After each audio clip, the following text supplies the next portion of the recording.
এই কমেণ্টটো মই ৰিপ্লাই দিব খুজিছোঁ, আপোনাৰ মতে NEP-খন কোনোবা মেট্ৰিক ফেল এটাই বনাইছে বুলি ভাবিছে নেকি? There is a huge difference between qualified মানুহ আৰু তোমাৰ ভাল চিন্তা কৰা মানুহ। তুমি হাইলি কোৱালিফাইড হ'ব পাৰা, কিন্তু তোমাৰ পেটটো বচাব পাৰে। এই ছিষ্টেমটো বনোৱাটো এটা ইচ্ছাৰে বনাইছে, চৰকাৰৰ মতে বনাইছে, যাতে এমপ্লয়মেণ্ট দিলে হয়। NEP, এই অলপ আগতে মই এটা ভিডিঅ' চালোঁ, কেইজনমান ছাত্ৰ ছাত্ৰী প্ৰটেষ্ট কৰি আছে যে সিহঁতে গম নাপায় যে ফ'ৰ্থ ইয়াৰটো সিহঁতৰ নিজৰ কলেজত কৰিব পাৰিব নাই, যিহেতু NEP এইবাৰ 4 বছৰীয়া ডিগ্ৰী কৰ্চ কৰিছে। মইতো বুজি নাপাওঁ কিয় 4 বছৰ কৰিছে, বাদ দিলোঁ। সিহঁতে গম নাপায়, সিহঁতৰ কলেজৰ পৰা কৈছে যে চবকেইটা ছাবজেক্টতে 4 ইয়াৰ কৰিব নোৱাৰে, বেলেগত এডমিশ্যন ল'ব লাগিব, সিহঁতৰ কেপাচিটি নাই। সেই ষ্টুডেণ্টবিলাক ক'ত যাব? এই ছিষ্টেমবিলাক বনাৰ আগতে এনালাইচিছ কৰা হৈছিল নে নাই? আমাৰ কলেজবিলাক ৰেডি হয় নে নাই? না ষ্টুডেণ্টবিলাকৰ ওপৰত এক্সপেৰিমেণ্ট কৰা যাব খালি?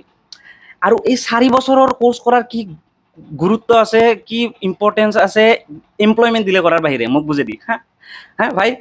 আৰু এতিয়া নকবি যে 3 বছৰতো এৰবা পাৰে দেখোন, নকবি। যেতিয়া তোৰ লগৰ ছোৱালীটো 4 বছৰ কৰিব আৰু কেইদিনমান পিছত শুনা পাব যে 4 বছৰীয়া কোৰ্চ কৰা গেলাই বেছিকৈ প্ৰিফাৰেঞ্চ পায়, যেতিয়া শুনা পাব তেনেহ'লে অট'মেটিকলি সেই 4 বছৰবিলাক কৰিবই চবে, 4 বছৰৰ কোৰ্চে কৰিব। আৰু তাৰ পাছত এনে হ'ব যে 1 বছৰতে দেখোন মাষ্টাৰ্ছো হৈ যায়, তো 1 বছৰটো কৰি লওঁ একেলগে। এই যিটো চিন্তা, বহুত বঢ়িয়া প্লেন কৰিছে ভাই, বহুত বঢ়িয়া প্লেন কৰিছে। আৰু এই প্লেনটো যদি মই চিন্তা কৰিব পাৰছোঁ মেট্ৰিক ফেইল হিচাপে, তেনেহ'লে য়েছ, মই মেট্ৰিক ফেইল। আৰু তাত বহুত হাইলি কোৱালিফাইড মানুহে NEP বনাইছে দেই। গুড।